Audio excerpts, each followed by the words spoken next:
Faiz melihat ke tengah. Siapa? Leret di situ ada peluang Sese. Tapi ada halangan. Masih lagi kawalan yang agak kelang kabut di barisan pertahanan Negeri Sembilan. Hantaran ini mendapatkan Luqman. Luqman mengawal. Bijak Luqman. Leret ke tengah. Ada bantuan. Sasaki percubaan. Tapi sayang. Cantik kali ini. Untuk Salvan. Segera membuat hantaran lintang. Tetapi ketangkasan Asfa Arif juga. Dalam kedua. Ketika dia sempat melihat siapa yang dah buat tolakan. Ada peluang untuk Luqman. Dan dia menyudahkan dengan jaringan. Peluang itu datang. Dia menanti dalam kawasan penalti. Dan akhirnya dia berjaya menewaskan Asfa Arif yang begitu kebal sebelum ini. Tersenyum pembuka jaringan untuk Negeri Sembilan.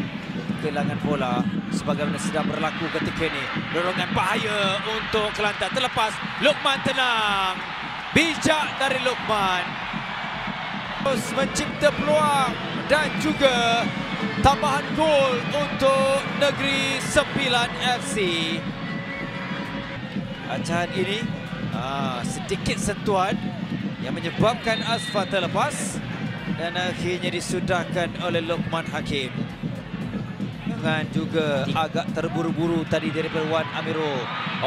Kini peluang untuk Kelantan tapi sayang. Placing itu terlalu keluar dari Amrul Sasi. Ada tadukan cantik. Bila cuba sayang. Yang ada kelebihan di menuju ke minit-minit akhir. Mungkin ini peluang-peluang terakhir. Dan kedengaran sudah tiupan terakhir dari Muhammad Zamzaini Katimin. Kemenangan dan keputusan muktamad. Negeri Sembilan menang menewaskan Kelantan The Real Warriors FC dengan 2-0.